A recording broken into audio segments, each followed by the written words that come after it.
Plants vs. Zombies Garden Warfare 2 is said to be the best installment in the entire PvZ franchise, with over 100 playable characters and thousands of well-received customizations.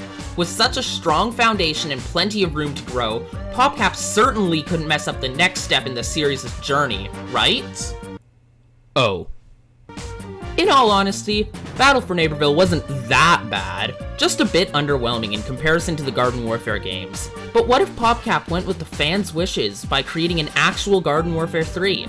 In this video, I'll be going over what I believe would make for a perfect addition to the Garden Warfare series, discussing everything that should be added. With that being said, let's get started! First, the general features to be added to the game.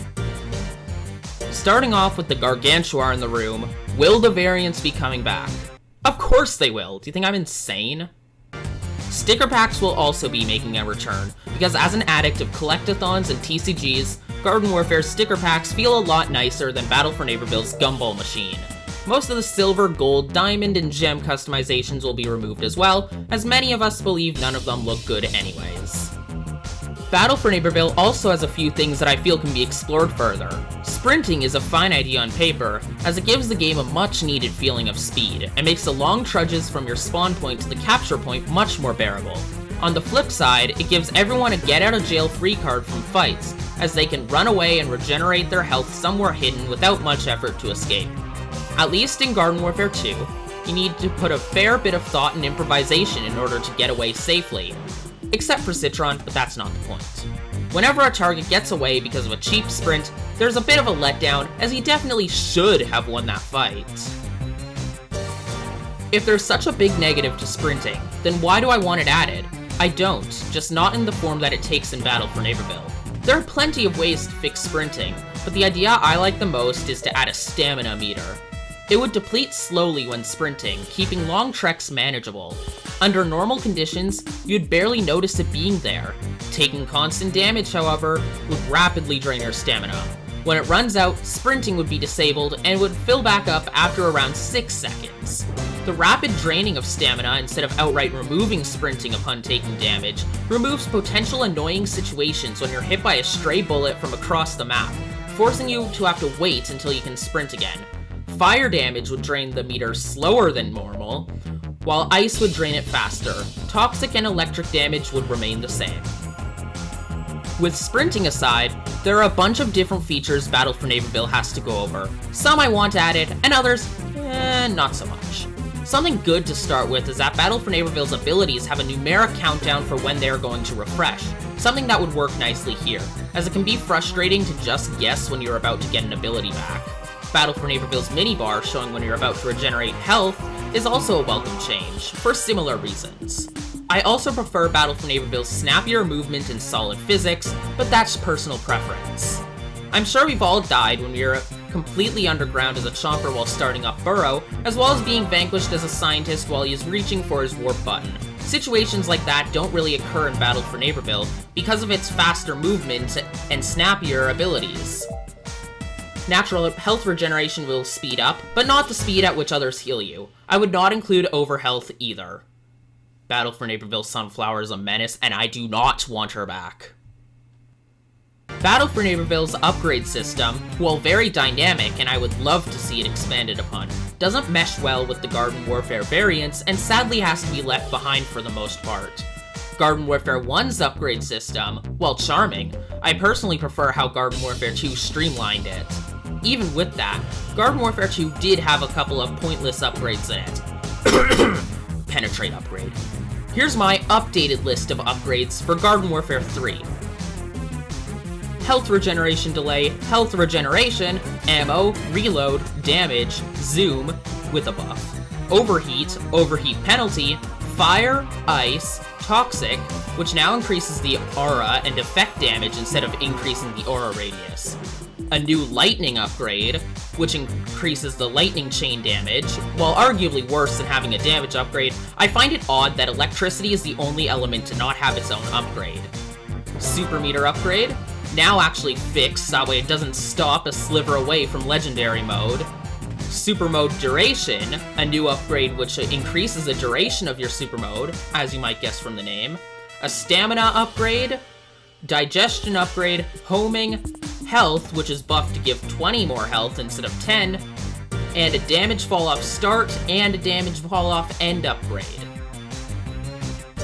Sorry, Vampiric and Sonar upgrade fans, those ones sadly won't make it into the game due to how niche they are. I'm sure you'll come to your senses eventually. In terms of unlocking these upgrades, the system will be completely overhauled.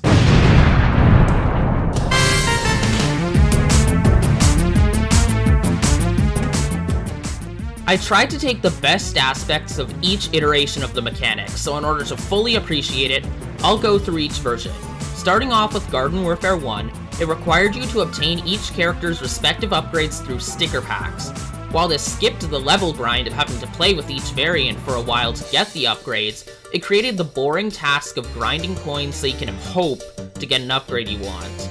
Garden Warfare 2 saw the issue with this, and changed the system so you can level up your characters and get upgrades each time at level 5 and 9 of each ranking, with a coin reward for reaching level 10. Battle for Neighborville did the complete opposite of this, making it so you get a small amount of coins each time you level up, and a handful of upgrades upon promoting the character of interest. So, for Garden Warfare 3, I decided that each character has a bunch of upgrades that you can unlock from the list I went through earlier. Here's a timestamp if you want to see it again.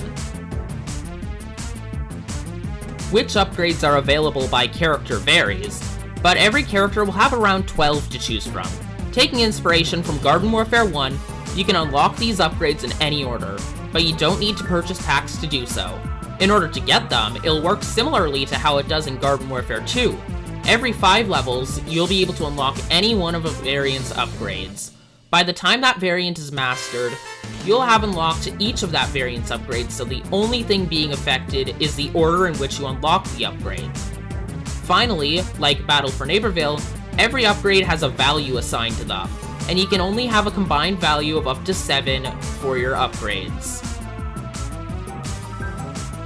I'm doing this because in Garden Warfare 2, there are only really 4 viable upgrades, with those being the damage, or elemental effect, upgrade, ammo, reload, and sometimes health. Making certain combinations unusable encourages people to experiment with different combinations. I'll briefly go over the values of each upgrade. The 1-point upgrades will include health regeneration delay, zoom, stamina, overheat penalty, and super mode duration. 2s will have health regeneration, ammo, reload, overheat, toxic, lightning, digestion, health, and the 2 damage fall-off upgrades. And the 3s will have damage, fire, ice, super meter, and homing.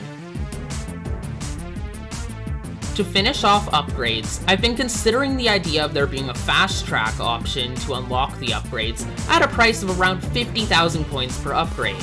But that would make the game feel more pay to win, so it may not be needed. Let me know how you feel in the comment section down below. And finally, for this part, we have damage fall off. Did you know that damage fall off was supposed to be added to Battle for Neighborville? There are even scrapped upgrades that make it less harsh for some characters. Of course, we all know that it was never added, much to the game's despair. So let's fix that. Garden Warfare 3 will have damage fall off, akin to how it is in its predecessor. So that's it for the first part of this series. What do you think of these ideas? Do you have any of your own to build off of? If so, be sure to let me know. In case you haven't noticed, this isn't only the first video of this series, but my first full-length video on the platform in general. If you like my content, please consider subscribing. Anyways, I hope you enjoyed this video, and I'll see you later.